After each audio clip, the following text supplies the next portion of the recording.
Hey everyone, and welcome to today's video. What you're looking at is actually my current backlog of books that I still need to film and upload to YouTube for you to see. You've probably heard me say in one or more videos that there's always way more books waiting in the wings to be filmed than what you're seeing on any particular week. And so this week I thought it might be fun just to show you the current status of that backlog. I put them into a short box like this. This is actually a drawer box originally, so it's a longer version of short box. And then I divide each haul, and by haul I mean all the books that I got on a particular day, at a sale, at a show, whatever it may be, and I group them together. And then I have these tall backing boards that I got. I think these came with like some E. Gerber Mylights or something like that, but I use those as dividers to separate each of those hauls. And for the most part, each haul will represent one video, or in the case of a really big haul, that might be two. And so we've got 1, 2, 3, 4, 5, 6, and then some things on the side here. These are more magazine size, so they don't fit in the short box. So I've got at least 6 things waiting in the wings to be filmed. This one here will probably be 2 videos because all these books came from one quarter sale that was hosted by a chain of local stores here in the Twin Cities, and that'll be fun to show you, but probably divide that one up because there's too many books there. And normally I will go in order, so show you the oldest thing first and then work my way through. And so if I go to a sale, say this weekend, it's Saturday morning as I film, those books will likely not get filmed and uploaded to YouTube for several weeks into the future. I don't always follow that rule. Sometimes I jump around if something is just jumping out at me and more exciting and I want to show you more urgently, but typically I go in order. Today though, I think we'll stick with that, and we're going to go with this not the most recent, actually, the oldest set of books I still need to show you.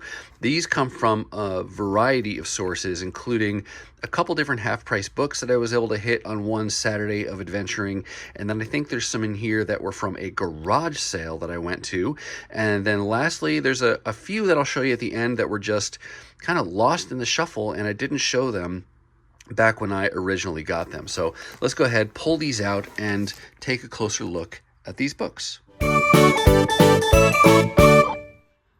All right, we're going to start off with a handful of books that I picked up at a garage sale. And believe it or not, most of these books were $2 a piece as opposed to my typical $1 or less.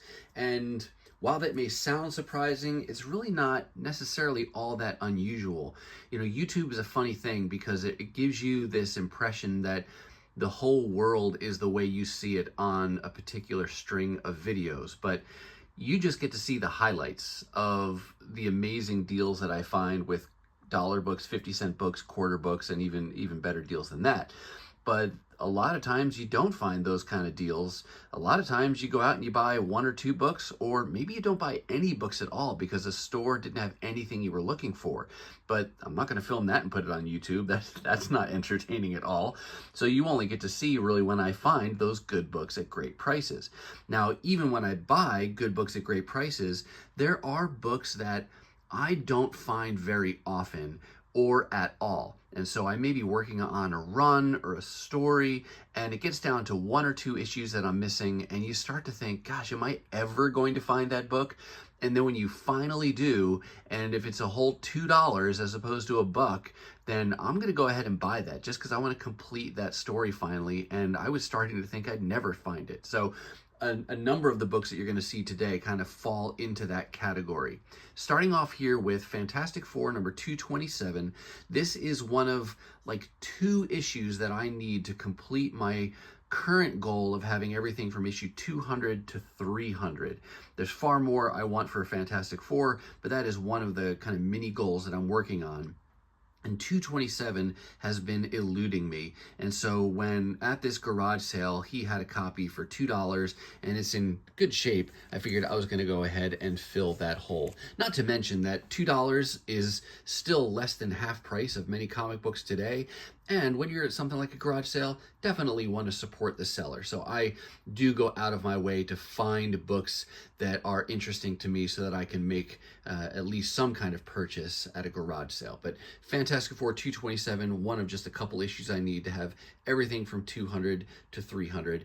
And for those of you who are wondering for where this falls in the creative lineup, this is just before the formal kickoff to John Byrne's run that started in 232. And that's when he was doing both the writing and the drawing. He had done some individual creative duties prior to that, but that's kind of the formal writing and artistic run kicking off there in the 230s. I think this may be Bill Sienkiewicz art inside here.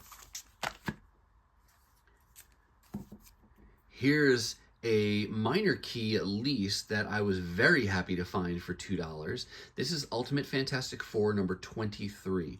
I think I mentioned just in my last video that most of the issues from this 60-issue run are pretty inexpensive. You can find those in dollar bins or maybe even less if you're lucky. But there are a few keys that are much harder to find in those dollar bins. And it's issues 21, 22, and 23 that are those hard ones to find.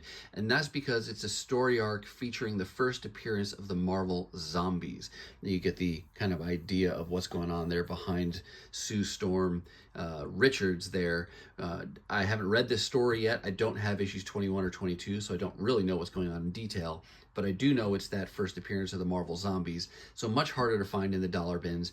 And so at this garage sale, he had this copy for $2. I was very happy to find that and happy to pick that one up.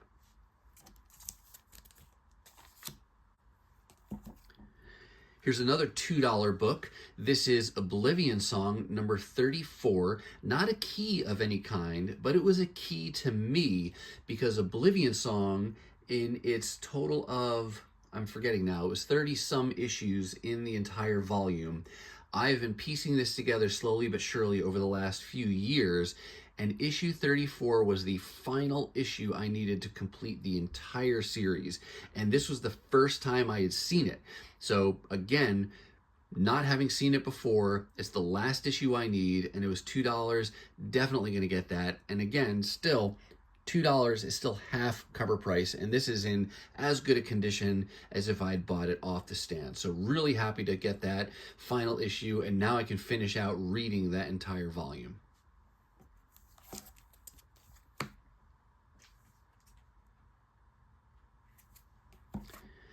This book, also from the garage sale, but it was only $1. This is Fantastic Four Atlantis Rising.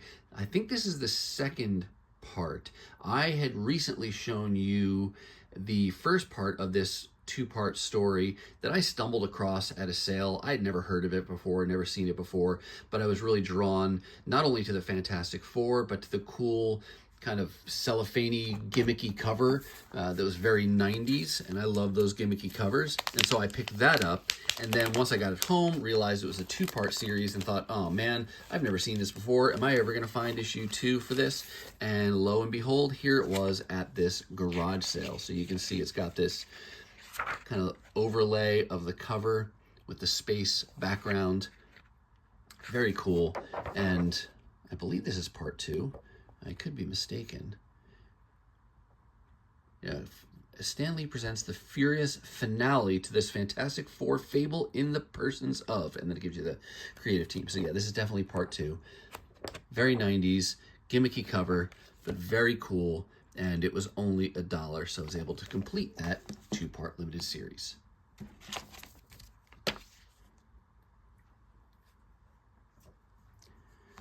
Now we're going to shift gears over to some books I picked up at a couple different half-price books in my area.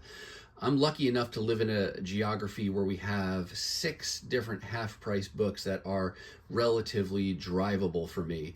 And I will say, though, that over the years, half-price books has gotten a little bit more of a challenge to find good books. It seems that rather than being a place for getting really cheap comics, which historically they were, their prices continue to go up more and more. In fact, I was at half-price books just within the last week and noticed that most of their books were like $3 a piece. And we're not talking half price of what the cover price was. Those are just run filler type 80s and 90s books that they were charging $3 a piece for. And so I didn't find anything at that particular day of hunting.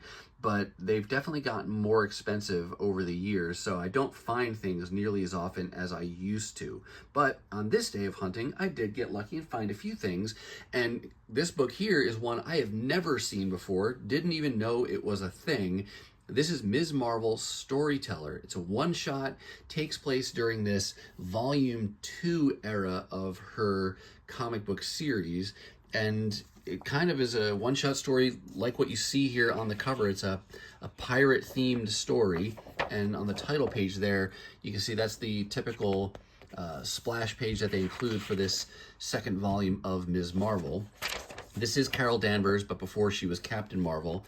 And I just thought it was really cool to see this one-shot I had never heard of before or seen before, and it had a cool pirate theme to it. So I figured, what the heck, $2 at Half Price Books even, and it's not even in the best condition. There's a number of spine ticks down the side, but I was willing to get that just because of the rarity of it, I'll call it. Rarity, in my experience at least, I never see this. Maybe some of you see this kind of book all the time in your dollar bins, but I've never seen it before, so I was willing to pay $2 to add that to my collection. And if the day ever comes that I find a better condition copy for that price or less, I'll get one, but I just like having it, and it's another way to build out that Ms. Marvel run from Volume 2.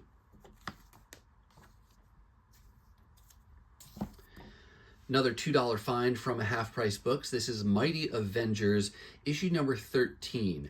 I had read in the form of back issues the Secret Invasion story, event story, and really liked that. And then I saw that a lot of the main tie-ins happen in New Avengers and Mighty Avengers, and I decided I wanted to track those down. And I've got everything so far, except I was missing this issue 13 from Mighty Avengers.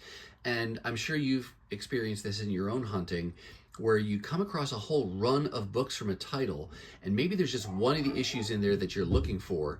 And as you flip through, like in this case, number 13, you see issues, we'll say 6, 7, 8, 9, 10, 11, 12, but then there's no 13, and then it continues on, though, with 14, 15, 16, 17, and you've got a continuous run on the other side. So it seemed again and again I was diving in the boxes, coming across a nice continuous run of Mighty Avengers, but always missing this issue 13. So when I finally came across it for $2 at Half Price Books, I was happy to grab that, and now I've got the complete tie-in from Mighty Avengers, and I can read all of those in an unbroken way.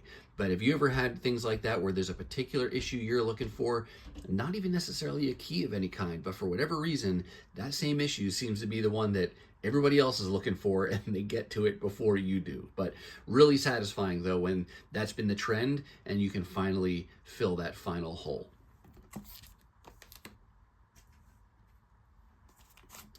This was a fun find also at Half Price Books, another $2 book. This is a reprint series called Fantasy Masterpieces, ran for less issues than the original Silver Surfer volume. The original Silver Surfer run, volume 1, was 18 issues, but this Fantasy Masterpieces, which reprinted those original stories, and I believe in order, only went for like 13 or 14 issues. I'm not sure why they stopped, but this is a much more affordable way to build out my run of those original Silver Surfer stories. And even then, these Fantasy Masterpieces reprints can be $4 or $5 a piece. So coming across this issue number 9 for $2, great deal, great condition, so I was happy to get it. And now I think I only need 1 or 2 more to complete my run of the Fantasy Masterpieces reprints. I do know that the omnibus, Volume 1 omnibus for Silver Surfer, has been solicited for a reprint, comes out in like April or May of 2025. I will almost definitely be getting a copy of that, just because I love the Silver Surfer.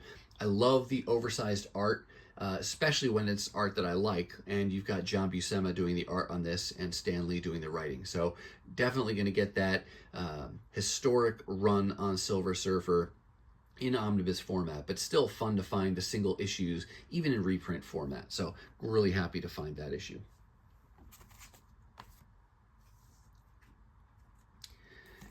Now this last book from the Half Price Books run of $2 books is probably my favorite find of all. And of all the examples I've shown you so far where you think you might never find the issue, this one, it's truer of this issue than any of the others you've seen so far. This is a very little known series called Sea of Stars. At least I never hear anybody talking about it. Written by Jason Aaron and Dennis Hallam. I'm not familiar with him, but I think maybe he did the writing as well. And then I'm guessing this is our artistic team down here on the bottom. But the basic gist of the story, it's a sci-fi, kind of sci-fi fantasy really, where you've got a father and a son, and the father is like the equivalent of an over-the-road trucker, but in space, and his son is with him, his young son, and there's an accident, and they get separated, and the son winds up going on his own adventure. And the series only ran for 11 issues. I got into it because Jason Aaron was writing, and I believe this was during his time that he was writing Thor, and that was really my first exposure to Jason Aaron, and I really liked his writing style. So I figured, he's got this Image series he's working on, I'm going to go ahead and pick that up. And I did get several of them new, but then I dropped off and figured, I'll just get them in the dollar bins. Well, little did I know that I'd be able to find the first 10 issues, but that I would never see issue 11. And I wondered if maybe it just kind of died off in popularity, and so it was a very low print run, and I never saw these anywhere. And so I started to think, I'm never going to find issue 11. I'll never be able to complete this story. But there it was at Half Price Books for $2. Let me go ahead and open it up just to show you what the art style looks like.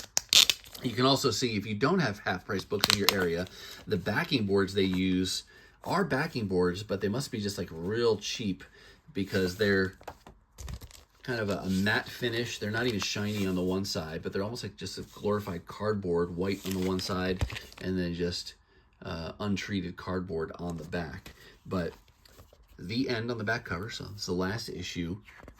And we'll just flip it open here. So forgive me if you're going to see spoilers if you've been reading this and looking for issue 11. That's not my intention, but I just wanted to show you an example of the artwork inside.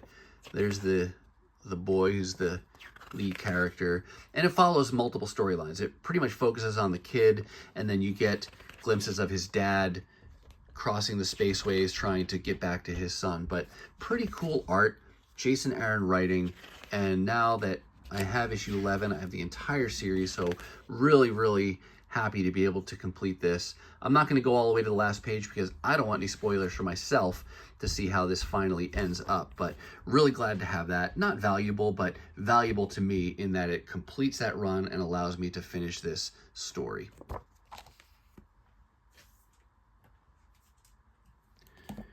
right, the next few books, maybe all of the rest of the books, are a mixture of things that for one reason or another never made it into the haul that they were originally a part of, and so they never got shown on YouTube. So now I'm pulled those together and I'm going to add them into this haul since it's relatively small overall.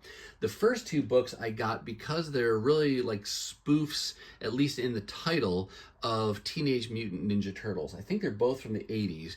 This first one is called The Bushido Blade of Zatoichi Walrus. Don't know anything about that. It's a pretty short run series. It might only be like 2 issues, but I thought it was pretty cool cover art on the front, and I like these parodies of the TMNT titles that were popular at the time. And then secondly, this book here called Coldblooded Commandos. Again, I just thought that was a fun spoof playing on the Teenage Mutant Ninja Turtles. This one's done by Blackthorn Publishing. I am familiar with that logo and that publisher from the 80s when they did certain 3D versions of a variety of titles, including Transformers. And it was the kind of book where you would not only get the comic, but you'd get a pair of the old school 3D glasses where you had the red lens and the blue lens that would come packed with the comic. Super cool. I have those from when I was a kid back in the 80s, but it's always a little nostalgic to see that Blackthorn Publishing. But just cool TMNT spoof books.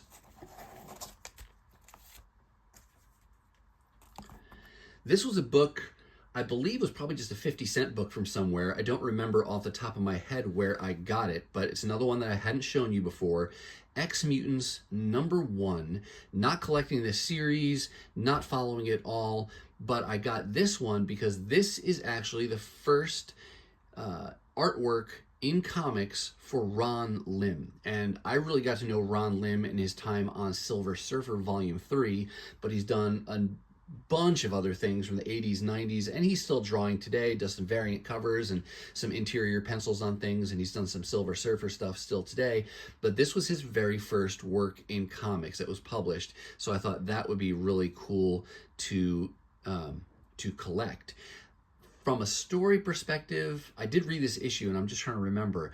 I think the idea is that for some reason, all of humanity has completely mutated and looks monstrous in outward appearance, but a scientist comes up with a way to kind of beautify this group of young people, and so they're like the pretty people now, therefore the ex-mutants, and I don't know why he did that. I don't remember if it's to fight bad guys or just to look good while you're doing whatever you're doing. Who knows? Or maybe it's to rebuild the human population in kind of normal human looking format, but I don't remember. But that's the little bit I can tell you about that. The significance to me, of course, is it's Ron Lim's first published work in comics. So very cool, and not a valuable book. Like it's not like you have to spend a lot of money to get this. You can find it pretty cheap. Just a fun little piece of comic history to add to my collection.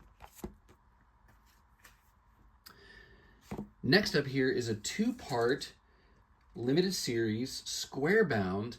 I had never heard of this before.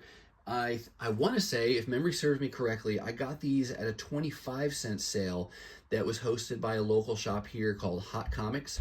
They occasionally do sidewalk sales with 25-cent books, and I stumbled across these and going through the boxes and figured, what the heck, I'll go ahead and grab those. And I got them because you've got Whilce Portacio doing the art, and this is before he went over to Image and did Wetworks and things like that. But I don't know anything about the story, but I just thought getting some older Whilce Portacio art would be kind of cool. And I'll give this a read. Not super attached to these. Again, just got it for the artist, and then we'll give these a read and see what the story is like. But it's a 2-parter, and it's a little square-bound guy like that. There's issue 1, and then there's issue 2. Really like the cover on issue 2 because I like not only the layout of the characters, but I love this background blown-up headshot of whoever that looks like this same character here. But I love the pink on that. The coloring is great. So just a fun Whilce Portacio penciled 2-part story for just 25 cents a piece. And I had never seen it before, so just fun to grab up those little oddities when you stumble across them.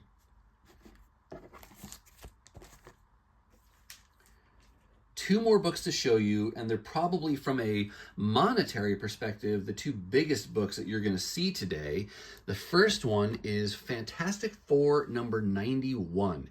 It is a, I wouldn't say well-loved copy in the sense that it's all ripped up, but it's definitely not super clean anymore. I did try using some Absorine on it, and it didn't have much of an effect, so I'm not sure what caused this tanning, but you see a lot of tanning up here in the background and in the corner box art and in the Marvel Comics Group logo and in this kind of neck harness that they've got the thing in. But this was a book I found at, I believe it was a Half Price Books. It may have cost me $5, but to get a Fantastic Four issue from the Silver Age, sub-issue 100, for even $5 is a great price. And I think it's a fantastic cover. Comes within the Jack Kirby run of Fantastic Four that ran just over issue 100. So I was really happy to add this one to my collection. Unlike some of the other books I show you typically, this one has been rebagged and reboarded. So it is in Mylar now, and it presents a lot better like this. But really happy to get a sub 100 issue of Fantastic Four for less than $10 like that. Really nice. And it's in good condition otherwise from a rips and tears perspective, and it's complete and everything. So really happy to add that one to my collection. And then we're going to keep with Fantastic Four with this milestone issue, number 100. And this issue I actually got completely free. And it was a great surprise to get this at all, but to get it for free was even better. It is pretty well loved, and I mean that both in the, not just dirty, but in the damage department here. You got rips down here by this bottom staple, a lot of creasing and a chip out up there, but this is still, what is this, late Silver Age or very early Bronze Age, issue number 100. Love the milestone issues of any title that I like to collect, so that's a fun thing to be able to add to my collection. But the reason I got this for free is because it was given to me by a friend of mine. You may have heard me say in previous videos that my wife and I have a small space at a vintage shop in a nearby town here where we sell a variety of vintage items. And I sell comic books. Some of them are things just from my collection that I don't want anymore. Some are things that I've, duplicates and other things that I've gotten out and about. But I have some comic books that I sell there. And the way the vintage shop works is that there are dozens of people who sell out of this storefront, and we each kind of have shelves or little booth spaces, and you get to know everybody, and everyone's selling different things, but sometimes there's some overlap. And one of the other sellers there came across some comic books that she got, and she asked for my help to be able to price those up and give some recommendations about how much she should sell those for. And so I went through and did the due diligence to look up the pricing, and that was just fun for me. Just fun to be able to help her out, but fun for me to be able to spend time with comic books, look through some old comic books, and she had some pretty cool stuff in her little haul there. This was one of the issues, and when all was said and done, I asked her if she would make me a deal on this particular book because of the entire stack. This was the one I wanted. And she said, you know what, because you helped me out, just take it as a thank you. So that was really kind of her and really cool for me to be able to add a cool milestone issue like this to my collection for no money at all. And I had fun in doing the work of helping her price up the books for her to be able to sell. So that was a great little addition. And with that book, I'm going to go ahead and wrap up this small haul for today. All right, that's going to do it for me, and that's going to wrap up this haul of back issues for today. I do hope you saw something that you liked, and if you did, go ahead and give the video a thumbs up. And if you want to see more content like this, dollar hauls, 50-cent hauls, and really anytime I find good books for great prices, go ahead and hit that subscribe and ring the bell for notifications so you'll know the next time I upload a video. But now I want to ask, what about you? Are there any books that you've been hunting for a really long time and you're starting to wonder, I don't know that I'm ever going to find that book? Or maybe there's a book like that and you finally did find it and you feel so good about completing that run. If you've got a cool story like that, let us know down below. Now, if you're not quite ready for the YouTube fun to stop, I have hand-selected a couple videos here for you to check out. As always, thank you so much for watching, and I'll see you next time.